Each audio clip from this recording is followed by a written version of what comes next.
আসসালামু আলাইকুম। @রুমানা শিমুল ব্লগ থেকে আমি শিমুল চলে এলাম আবার নতুন একটি রেসিপির সঙ্গে। যে কোনো মিষ্টি বানানোর ক্ষেত্রে পারফেক্ট ছানাটা হওয়া খুব জরুরি। তো আজকে শেয়ার করব কিভাবে আপনি ঘরেই খুব সুন্দর পারফেক্ট ছানা তো কাটতে পারেন। তো ছানা কাটতে প্রথমে দুধ লাগবে। আমি প্যাকেট দুধ নিয়ে নেব। যে কোনো দুধ নিলেই হয়, প্যাকেট দুধ, কৌটাজাত দুধ, অথবা বোতলজাত দুধ, অথবা গরুর দোয়ানো খাঁটি গরুর দুধ। যে কোনো দুধ দিলেই হবে, তবে শুধু লক্ষণীয় বিষয় হচ্ছে দুধটা যেন ফুল ক্রিম হয়। এখন ছানা কাটতে হলে সর্বপ্রথম আপনাকে এই দুধটাকে চুলায় দিয়ে একটা বলক আনতে হবে। জাস্ট একটা বলক আসা পর্যন্ত ওয়েট করতে হবে।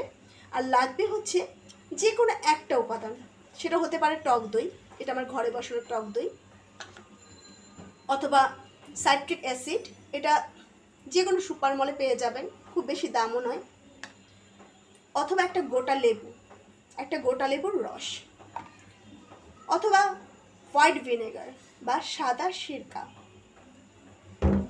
ছানার পানি দিয়েও কিন্তু খুব সহজে ছানা কাটা যায়। এত কিছু থাকার পরে আমার সবচেয়ে কমফোর্টেবল বা আমার সবচেয়ে ভালো লাগে ভিনেগার দিয়ে বা হোয়াইট ভিনেগার দিয়ে ছানা কাটতে। তো আজকে আপনাদের আমি হোয়াইট ভিনেগার দিয়ে কীভাবে ছানা কাটবেন সেটাই দেখাবো। চলুন চলে যাই মূল রেসিপিতে। খুব শর্টকাটে আমি বুঝিয়ে দিচ্ছি কিভাবে হোয়াইট ভিনেগার দিয়ে ছানা কাটার জন্য হোয়াইট ভিনেগারটা নেবেন। এত মাপঝোঁক 3 চামচ 4 চামচ আমি ওরকম কিছুই করব না। আমি জাস্ট হোয়াইট ভিনেগারটাকে একটা পাত্রে নেব। এটা মেজারমেন্ট কাপের হাফ কাপ, এটার অর্ধেকটা আমি দিয়ে দিচ্ছি হোয়াইট ভিনেগার, দেখতেই পাচ্ছেন অর্ধেক, আর বাকি অর্ধেকটা আমি পানি মিলিয়ে দেব। দেখুন জাস্ট পানি মিলিয়ে দিলাম। আমার হাফ কাপ, এটা মেজারমেন্ট কাপের হাফ কাপও হতে পারে, অথবা আপনার চায়ের কাপের হাফ কাপ নিলেও চলবে। অর্ধেক ভিনেগার অর্ধেক পানি। এবার চলুন ছানা কাটি। দেখুন আমি দুধটাকে জাস্ট একটা বলক তুলে নিয়েছি, একটা বলক উঠে গেছে। আবারও বলছি, দুধটা অবশ্যই ফুল ক্রিম হতে হবে। বলক উঠে গেছে, এবার আমি জালটাকে একদম লোতে নিয়ে চলে যাব, জাস্ট নিবু নিবু আছে। এবার সেই ভিনেগার এবং পানির মিশ্রণটি একবারে দেব না, একটু দিয়ে নাড়ব, আবার একটু দেব, নাড়ব। দেখুন আমার দুধটা কিন্তু অলরেডি ছানা কাটতে শুরু করেছে। আবার দিচ্ছি এবং সবটুকু দিয়ে দিলাম। এবার আমি শুধু এটাকে নাড়তে থাকবো, ততক্ষণ পর্যন্ত নাড়বো যতক্ষণে না দুধ থেকে ছানা এবং সবুজ পানিটা আলাদা হয়ে যাচ্ছে। লক্ষ্য করুন আমি কিন্তু নাড়তে নাড়তে আমার দুধ থেকে অলরেডি সবুজ পানি ছাড়তে শুরু করেছে, ছানাটা আলাদা হয়ে যাচ্ছে। দেখতেই পাচ্ছেন ছানা কাটা কিন্তু হয়ে যাচ্ছে। আমি আরেকটু নাড়বো।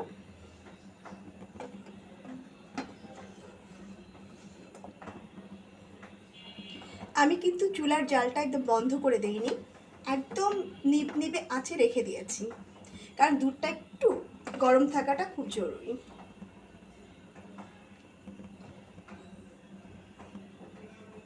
দেখুন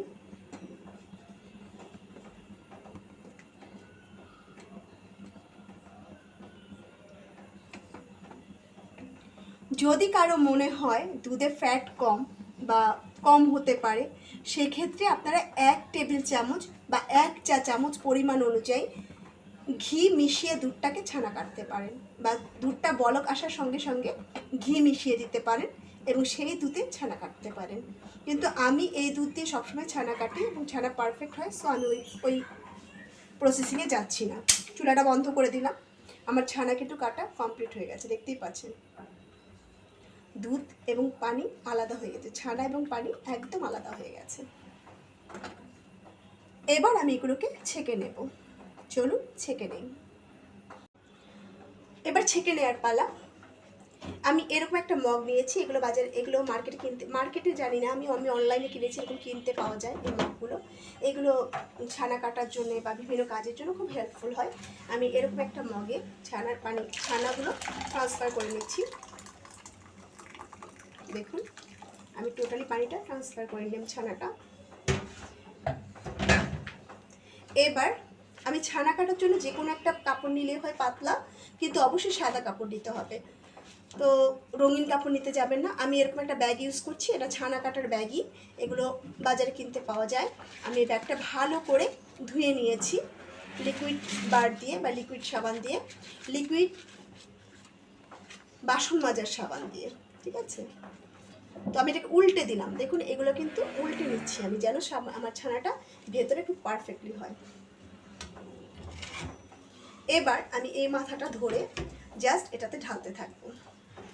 দেখতেই পাচ্ছেন এটা কিন্তু প্রচুর গরম, ফুটন্ত। তো আমি ওচা করে ধরে শুধু ঢেলে দিচ্ছি। দেখতেই পাচ্ছেন আমি শুধু ঢেলে যাচ্ছি। এবার এই ব্যাগটার একটাই সুবিধা, দেখুন আমি খুব সহজে তুলে নিতে পারছি। এই দেখুন সবুজ ছানার পানি, আপনি চাইলে এই পানিটা স্টোর করে রাখতে পারেন যদি আপনি পরবর্তীতে চিন্তা করেন যেটা দিয়ে ছানা করবেন। তো আমি ফেলে দিচ্ছি, বাকিটাও ঢেলে দিলাম। এবার আমি একটু পানি নেব, আমার এটাতেও কিছুটা ছানা লেগে আছে এবং আমার হাঁড়িতেও কিছুটা পানি ছানা লেগে আছে, ধুয়ে হাঁড়িতে দিয়ে দিচ্ছি। এ দেখুন ছানাগুলো আমি সুন্দর করে ধুয়ে নিচ্ছি, সুন্দর করে ধুয়ে নেব, ধুয়ে ক্লিন করে নিলাম। হাঁড়ির চারদিক থেকেও ছানাগুলো ধুয়ে ধুয়ে পানিতে নিয়ে আসবো। এখানেও বেশ অনেকটা ছানা আছে, ওয়েস্ট করে তো লাভ নাই। আমি আবার দিয়ে দিচ্ছি, ক্লিন করে নিচ্ছি। আমার হাঁড়িটা আমি টোটালি ক্লিন করে নিলাম, দেখতেই পাচ্ছেন। এবার আমি ছানাটাকে তুলে নেব এবং ঠান্ডা পানিতে ধুয়ে নেব। যেহেতু আমি ভিনেগার দিয়েছি, আপনি যা দিয়ে করেন ছানার পানি, মানে ভিনেগার দিয়ে ধুয়ে নেন, ভিনেগার দিয়ে কাটেন, বা লেবু জল দিয়ে কাটেন, লেবু পানি দিয়ে কাটেন, অথবা সাইট্রিক অ্যাসিড দিয়ে কাটেন, যাই দিয়ে কাটেন, এটা কিন্তু খুব টক হয়ে যায়। তো এটাকে ধুয়ে নেওয়াটা খুব জরুরি, খুব ভালো করে ধুয়ে নিতে হবে ঠান্ডা পানি দিয়ে। আমি বারবার দেখুন ভেতরে বাইরে সব জায়গা দিয়ে পানি দিচ্ছি, পানি দিয়ে এটাকে সুন্দর মতো ধুয়ে নিচ্ছি।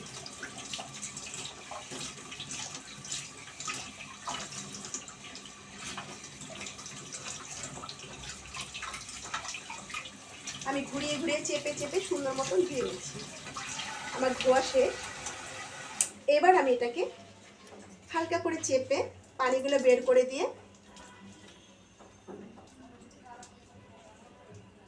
দিয়েছি, বের করে ঝুলিয়ে রাখবো আমার কলের সঙ্গে বেশিক্ষণ না, 15 থেকে 20 মিনিট বা আধা ঘন্টা।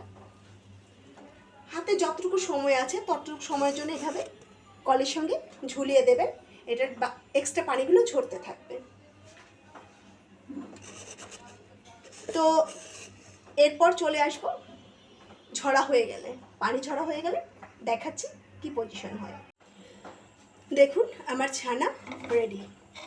তো 1 কেজি দুধে আমার এতটা ছানা হয়েছে, বেশ অনেকটা, দেখতেই পাচ্ছেন। এবারে ছানাগুলোকে মথে নেওয়ার পালা।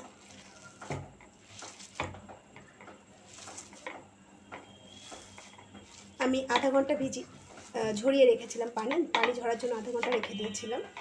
তারপর ছানাগুলোকে সুন্দর মতো নামিয়ে রেখেছি।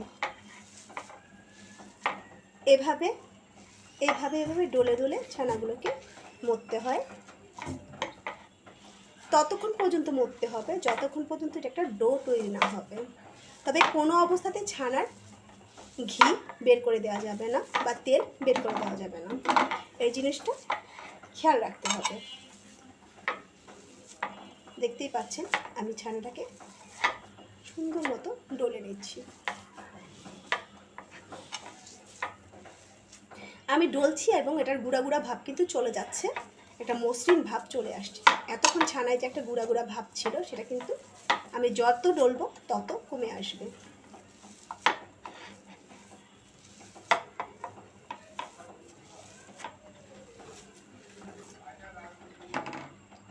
সুন্দর মতন ডলে নিতে হবে।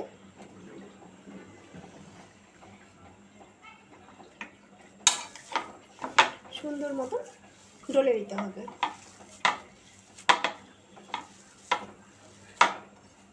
3 3 থেকে 4 মিনিট ডলবেন। তবে তার আগে দেখে নেবেন ছানাটা যেন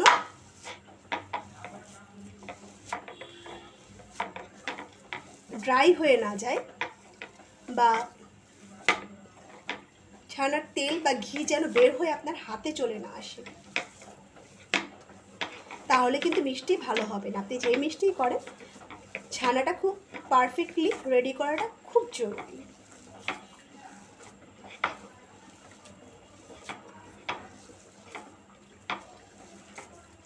দেখতেই পাচ্ছেন আমি ছানাগুলোকে চারদিক থেকে ভেতর দিকে নিয়ে আসছি এবং এভাবে ডলছি, ডলে ডলে ভেঙে দিচ্ছি। আমি চারদিক থেকে ছানাগুলোকে নিয়ে আসছি, ঘুরিয়ে ঘুরিয়ে ছানাগুলোকে নিয়ে আসবেন এইভাবে।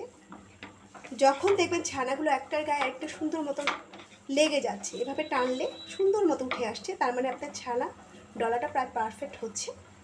এবং ছানাটা পারফেক্ট হয়েছে কিনা সেটাও বোঝার একটা উপায় আছে, মানে ডলাটা স্মুথটা পারফেক্ট স্মুথ হয়েছে কিনা সেটাও একটা উপায় আছে, সেটাও আপনাদের আমি এখনই দেখিয়ে দিচ্ছি। যে কোনো মিষ্টি বানানোর ক্ষেত্রে ছানাটা খুব ইম্পর্টেন্ট। ছানা পারফেক্ট না হলে কিন্তু মিষ্টি পারফেক্ট হবে না, মিষ্টি ভেঙে যাবে এবং খেতেও ভালো লাগবে না, অথবা মিষ্টি শক্ত হয়ে যাবে। দেখুন আমি যখন টান দিচ্ছি সুন্দর মতো সবগুলো উঠে আসছে, এই জায়গাগুলো প্লেন হয়ে যাচ্ছে, দেখুন তার মানে আমার ছানা ডলাটা পারফেক্ট হচ্ছে। যদি পারফেক্ট না হতো তাহলে কিন্তু উঠে আসতো না, চারদিকে লেগে থাকতো। এটাও কিন্তু একটা লক্ষণীয় বিষয় যে আমার ছানা ডলাটা পারফেক্ট হচ্ছে কি হচ্ছে না। দেখুন আমি ডলে দিচ্ছি এবং চাপিয়ে নিয়ে আসছি, ডলে দিচ্ছি আবার গুছিয়ে নিয়ে আসছি। ছানার কোনো অংশ যেন বাদ না যায়, সবগুলো অংশতেই যেন এই ডলাটা পড়ে, এই জায়গা দিয়ে ডলতে হয় আলতোভাবে, খুব জোরে জোরে না, জাস্ট আলতোভাবে চাপ দিতে হয় এবং গুছিয়ে নিতে হয়। দেখবো এখন আমি আমার ডোটা পারফেক্ট হয়েছে কিনা। দেখতেই পাচ্ছেন আমি যখনই এমন করছি আমার সবগুলো ডো একসঙ্গে হয়ে যাচ্ছে, প্লেটে কিন্তু কোনো ডো লেগে নেই, ঠিক আছে? তার মানে আমার ছানাটা পারফেক্ট হয়েছে। দেখুন কত সফট। এবং আরেকটা উপায় হচ্ছে আমি যখন বল করব, আমি এটা পারফেক্ট হয়ে কিনা বোঝার জন্য আরেকটা উপায় হচ্ছে এটাকে আমি একটা বল তৈরি করব, দেখব এটা সুন্দরভাবে হচ্ছে কিনা। দেখুন আমার বলটায় কিন্তু খুব আহামরি ক্র্যাক নাই, সুন্দরভাবে একটা বল হয়ে গেছে, তার মানে আমার ছানা ডলাটা কমপ্লিট হয়েছে। তো আমার ছানা রেডি হয়ে গেছে। এভাবেই যে কোনো মিষ্টির জন্য ছানা তৈরি করতে হয়। আজকে এই পর্যন্তই। @রুমানা শিমুল ব্লগ থেকে আমি শিমুল চলে যাচ্ছি। আজকের মতন আমার চ্যানেলটাকে সাবস্ক্রাইব করতে ভুলবেন না, লাইক করবেন, কমেন্টস করবেন, শেয়ার করবেন, আর বেল আইকন দিয়ে অবশ্যই পাশে থাকবেন। আজকের মতো এখানেই বিদায়, টাটা, বাই বাই।